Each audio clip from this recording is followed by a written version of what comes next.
Welcome to this explainer. Okay, let's just dive straight into the raw details and the incredibly high stakes of this newly proposed 14-point agreement. This is the deal intended to finally put an end to nearly 4 months of intense conflict between the United States and Iran. To really grasp where we're at, just listen to what the US president recently stated. He said, "If I don't like it, we'll go back to shooting at them, dropping bombs on their head. Thank you very much." I mean, wow. That striking quote instantly establishes just how incredibly fragile this diplomatic moment truly is. We are definitely not looking at a deeply cemented treaty where everyone's walking away entirely satisfied. No, we're looking at a highly precarious tightrope walk. So, to map this all out for you, we're going to quickly walk through the 14-point peace plan itself, look at the immediate Hormuz and nuclear disputes, check in on Trump's dynamics at the G7, examine the regional backlash with Israel and Lebanon, and finally, wrap up with what this fragile future actually looks like. Section 1. The 14-point peace plan, the blueprint for halting hostilities. Crucially, you have to understand that this deal is merely a memorandum of understanding, or an MOU. As the definition outlines, that just means it's a temporary framework. It basically lists out intended actions and pauses in hostility. It is not a final binding treaty. Think of it as essentially a 60-day diplomatic timeout while the actual longer-term agreement is hammered out behind closed doors. Now, sitting right at the center of this plan is a staggeringly massive figure, a $300 billion reconstruction fund. The source material highlights this as a major, totally head-turning element of the plan. Yet, it remains intensely debated, and honestly, it's entirely unclear who is actually going to foot the bill. The U.S. has signaled they won't pay a single cent directly toward it, suggesting it'll be funded through unfreezing sanctioned Iranian assets. But still, the sheer scale of that number tells you exactly how massive the economic implications of this deal really are. And here we see the core give and take of the agreement. On the American side, the U.S. commits to ending its naval blockade of Iran within 30 days. Plus, they will begin lifting those crippling economic sanctions and unfreezing assets abroad. In return, Iran commits to a major U.S. objective, halting the development or procurement of nuclear weapons. Crucially, the MOU also enforces a ceasefire on all fronts, and yes, that includes Lebanon, for at least 60 days. So on paper anyway, it is a massive de-escalation. Section 2. Hormuz and nuclear disputes. Immediate discrepancies emerge.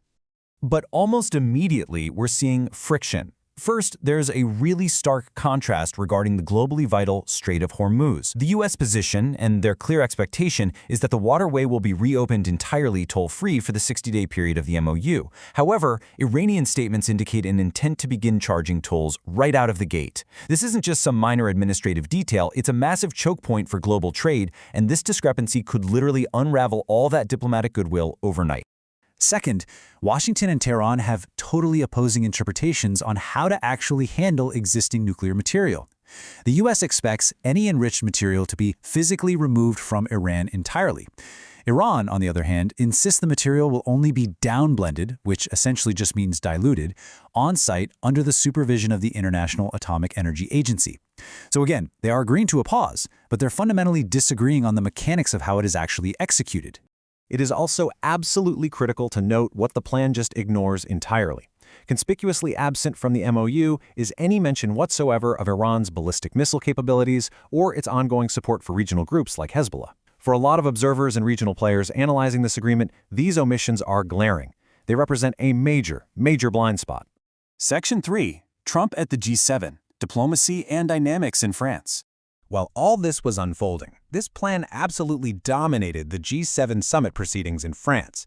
On one side, you have the G7 allies. Their primary focus was simply avoiding further conflict. Sources say they were thrilled a deal was made to stop the bombings, showing a lot of cautious optimism. Then you have Donald Trump. His focus was aggressively promoting this peace plan. Reporters described him operating with a very assertive, I'm the boss kind of leadership style, steering the global agenda so firmly toward Iran that other pressing issues like the war in Ukraine really had to take a back seat. So while allies were deeply relieved to halt the bombings, their patience was definitely tested by the U.S. president so aggressively driving the narrative. Section 4. Israel and Lebanon. The regional backlash. Now, the regional fallout presents perhaps the most immediate complication. We are seeing a severe disconnect in the U.S.-Israeli alliance. Right now, Washington is demanding a ceasefire, prioritizing an end to the conflict and respecting Lebanon's territorial integrity. Conversely, Israeli priorities are focused on continuing their military strikes and maintaining their presence to systematically destroy Hezbollah's army capacity. They are essentially operating on two completely different playbooks. And this friction resulted in a very public, thinly veiled reminder from the U.S. president directly to Prime Minister Netanyahu regarding Israeli tactics. Trump said, "You can do a little softer touch, Bibi. You don't have to knock down a building every time somebody walks into it that's from Hezbollah." It is incredibly rare to see this level of open public critique between two traditionally lockstep allies. It really highlights the immense strain this MOU has caused. The reaction from Israel, swift and stark. Israel's UN ambassador plainly stated the ceasefire deal is, quote, very bad for Israel. When close allies of Netanyahu are openly condemning an American agreement on the global stage, you know it signals a deep structural rift over the strategic direction of the Middle East. Domestically, Netanyahu is facing immense pressure from literally all sides to prioritize Israeli security over American diplomatic demands. Politicians from the far right to the liberal left in Israel are urging him not to be pushed around or harassed by Trump's directives.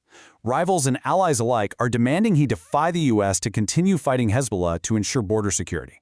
Meanwhile, Netanyahu is holding the line, maintaining that the initial conflict boosted Israeli power, even as his critics actively argue that these resulting concessions actually leave Iran in a stronger overall position. Section 5. A Fragile Future. The Path to Nuclear Negotiations. All of this backlash leaves the region balancing right on a knife's edge. The immediate next step involves direct, highly scrutinized negotiations between Washington and Tehran. That 60-day clock on the MOU is ticking loudly, and these upcoming face-to-face talks are meant to finalize the exact boundaries of Iran's nuclear program and, hopefully, attempt to solidify a lasting treaty out of this very temporary pause. Which leaves us with this final, critical thought to ponder. As these negotiations begin, with the U.S.-Israel hotline gone totally cold, how will an increasingly isolated Israeli leadership shape the outcome?